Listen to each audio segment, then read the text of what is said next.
सोचिए, अगर मैं आपसे कहूँ कि इस पूरी दुनिया में आप सबसे महत्वपूर्ण इंसान नहीं हैं और ब्रह्मांड को इस बात से रत्ती भर भी फ़र्क नहीं पड़ता कि आप रोज़ अपनी टू डू लिस्ट में कितना काम निपटाते हैं, तो आपको कैसा लगेगा?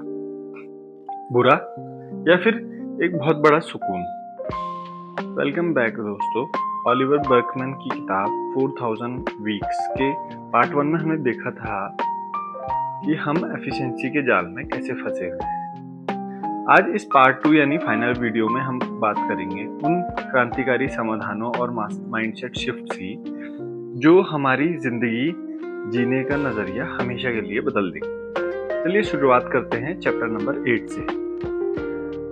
चैप्टर 8, वक्त पर कब्जा नहीं या द इल्यूजन ऑफ कंट्रोल।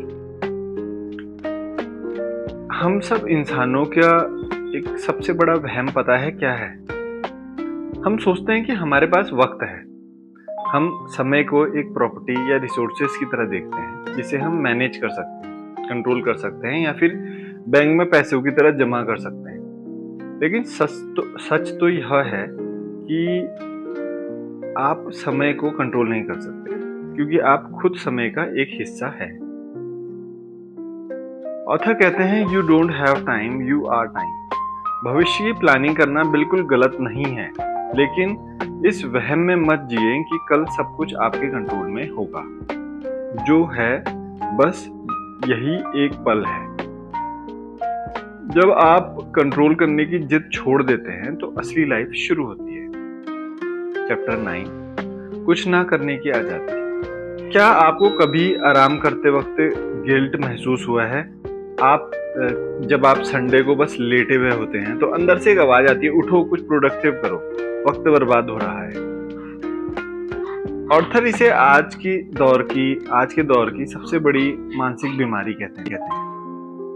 हमने अपने आराम को भी एक टास्क बना दिया है और हम आराम इसीलिए करते हैं ताकि मंडे को और ज्यादा काम कर सके, अपनी बैटरीज रिचार्ज करने के लिए। लेकिन असली आराम तो वह है जो किसी भविष्य के फायदे के लिए नहीं किया जाए। आज से बिना किसी गिल्ट के, सिर्फ मजे के लिए कुछ ना कुछ करना सीखिए या फिर कुछ ना करना सीखिए। चैप्टर 10, बेचैनी का जाल। आजकल इंटरनेट पे सब कुछ इतना तेज है कि 2 सेकंड की बफरिंग टाइम भी हमें पागल कर देता है। लेकिन इस डिजिटल स्पीड के चक्कर में हम असली जिंदगी की उन चीजों से चिढ़ते हैं जो स्वभाव से ही धीरे धीरे होती है, जैसे एक गहरा रिलेशनशिप बनाना, कोई नई स्किल मास्टर करना या फिर कोई बीमारी से ठीक होना। याद रखिए, जिंदगी की सबसे खूबसूरत और असली चीजें अपना पूरा वक्त लेती हैं। अपनी स्पीड को जानबूझ के थोड़ा कम कीजिए, नहीं तो आप हर कीमती पल को सिर्फ जल्दी खत्म करने के चक्कर में खो देंगे। चैप्टर 11, कमिटमेंट की ताकत। आजकल हमारे पास इतने सारे ऑप्शंस हैं कि हम किसी एक चीज पर टिक नहीं पाते। नया करियर, नया शहर, नई रिलेशनशिप, हमें लगता है कि सारे दरवाजे खुले रखने पर ही समझदारी है। फोमो या फेयर ऑफ मिसिंग आउट या फिर पीछे रह जाने का डर बहुत आम है। लेकिन ऑर्थर यहाँ पे एक थेरेपी देते हैं। वे कहते हैं स्टे ऑन द बस। जब आप सारे ऑप्शंस को लात मार के किसी एक रास्ते पर कमिट हो जाते हैं, तभी आप उसकी गहराइयों का अनुभव कर पाते हैं। असली आजादी सब कुछ चुनने में नहीं, बल्कि किसी एक चीज को चुनकर बाकी सबको सलीके से छोड़ देने में है। Chapter 12, share time versus lonely freedom. अपनों के लिए वक्त। आज हर कोई सॉलिट्यूड, इंडिपेंडेंस और अपनी शर्तों पर जीने की बात करता है। हम चाहते हैं कि हमारा पूरा शेड्यूल सिर्फ हमारा हो, कोई दखल ना दे। लेकिन ऑथर यहाँ पे एक कड़वा सच बताते हैं। अगर आपके पास बहुत सारा खाली वक्त है लेकिन उसे शेयर करने के लिए आपके पास दोस्त, परिवार, समाज नहीं है, तो वह आजादी सिर्फ एक खालीपन या आइसोलेशन बन जाती है। समय की असली वैल्यू तब होती है जब वो दूसरों के साथ सिंक्रोनाइज हो। अपनों के लिए वक्त निकालना ही समय की सबसे बेस्ट यूटिलाइजेशन है। Chapter 13 cosmic insignificant therapy. हम इतने जरूरी नहीं है। अब आते हैं इस पूरी किताब के सबसे क्रांतिकारी और राहत देने वाले चैप्टर पर, कॉस्मिक इनसिग्निफिकेंस थ्योरी।